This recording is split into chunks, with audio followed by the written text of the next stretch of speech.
Sir భక్తికి ప్రతీక అంటే హనుమంతుడు అని అంటారు.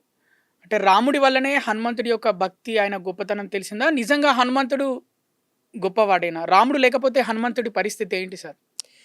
ఇక్కడ శ్రీరామచంద్రమూర్తి, హనుమంతుల వారిని పక్కన పెడితే అండి, స్ హనుమంతుల వారు భక్తికి, శ్రద్ధకి తార్కాణం రాముల వారి రాకముందే జరిగింది.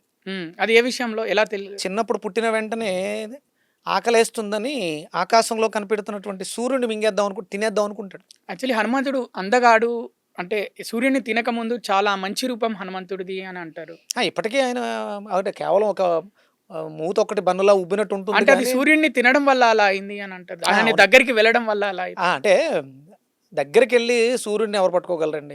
హ్మ్. అంటే ఆయన అతన్ని అంటే ఆ హనుమంతుల వారికి సూర్యుడి మీద ఉన్నటువంటి ప్రేమను వ్యక్తపరచడం కోసం. హ్మ్. ఇప్పుడు ఒక్కొక్కళ్ళని చూస్తుంటాం. ఎలా చూస్తుంటే ఏంటి తినేస్తావా అంటాం. హ్మ్. అందంగా ఉన్నదాన్ని ఆగ్రానిస్తూ ఉంటాం. అంటే దాంట్లో ఉన్నటువంటి ఆ ఫ్రాగ్రెన్స్ ఏదైతే ఆ పరిమళాన్ని హ్మ్. స్వీకరించేస్తాం. ఏటి అలా అలా చూస్తున్నావు కళ్ళతో తినేస్తావా అంట. నిజంగా తినగలమా? హ్మ్. కానీ తింటున్నాం. ఒక మనిషిని అందంగా ఉన్న వస్తువునో, మనిషినో కళ్ళతో చూస్తున్నాం. అంటే ఇతను హనుమంతుల వారు సూర్యుడిని ఉదయిస్తున్నటువంటి సూర్యుడిని అప్పుడు ఆయన ఉదయిస్తున్నప్పుడు ఎర్రగా ఉంటాడు. హ్మ్. చూడ్డానికి అందమైనటువంటి పండులా ఉంటాడు.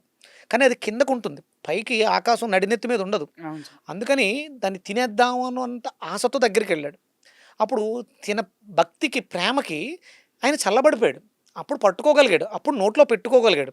అసలాయన పట్టుకోవడం అవుతుందా సూర్యుడిని?